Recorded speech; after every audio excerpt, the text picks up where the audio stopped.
یوسف علیه السلام کتلو سره د مصر ښځو ګوتې پرې کړې. قرآن کې آیت ته څوک انکار ته کوي ودی کی قرآن آیت ته اسلام نه پیوځي. خو چې دا کوم خلکو مېس کې حضرت یوسف علیه السلام اوسېدو هغو خلکو ګوتې ولې نه پرې کولې؟ دا هم یو سوال. حضرت یوسف علیه السلام ته الله بے انتها حسن ورکړی، خدا تجلی دا رڼا به هر وخت نه وه.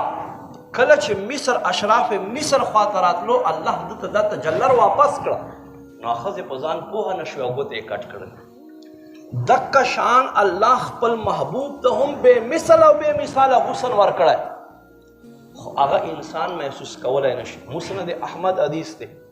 یو ځل نبی علیه السلام تشریف راوړو، نو مور ابی حضرت بی عائشہ رضی اللہ تعالیٰ عنہ آواز پہ باندھے کہی قربان باران وریگی تاسو بلامده شئ لږ سیټ ته شئ. نبی پاک صلی الله علیه و آله وسلم ورته فرمایي اے عائشہ باران خو نه وریږي، باران خو نشته قربان، باران وریږي زه د ټوله لمده خوشته کړم. نبی پاک صلی الله علیه و آله وسلم ورته فرمایي تا څه په سر کړي دي؟ وایي ما تنور څه پیدا نه شو، ستاسو څادر په کور کې پروت و هغه مې راواخیستو هغه مې په سر کړو. نبی پاک صلی الله علیه و آله وسلم ورته وخندل، ورته فرمایي دا باران نه وریږي، دا هغه رحمتونه دي چې زما په څادر باندې زما رب وروي.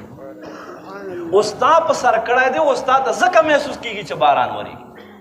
نو دا داسې وي چې په یو ټیم کې دا تجلیات ښکارېږي او په یو ټیم کې دا تجلیات نه ښکارېږي. الله رب کریم انبیاو ته یو شان یو مقام ورکړی دی. یاد لرئ چا هم چې ادب وکړلو او محبت یې وکړلو دا خلک کامیاب دي، دا خلک کامیاب دي. او چا هم چې عقل پسې منډې ووهلې او عناد او دشمنی وکړله دا نقصان کی. اول مونږ مسلمان باندې حق دا دی چې مونږ د الله نبی سره بے انتها محبت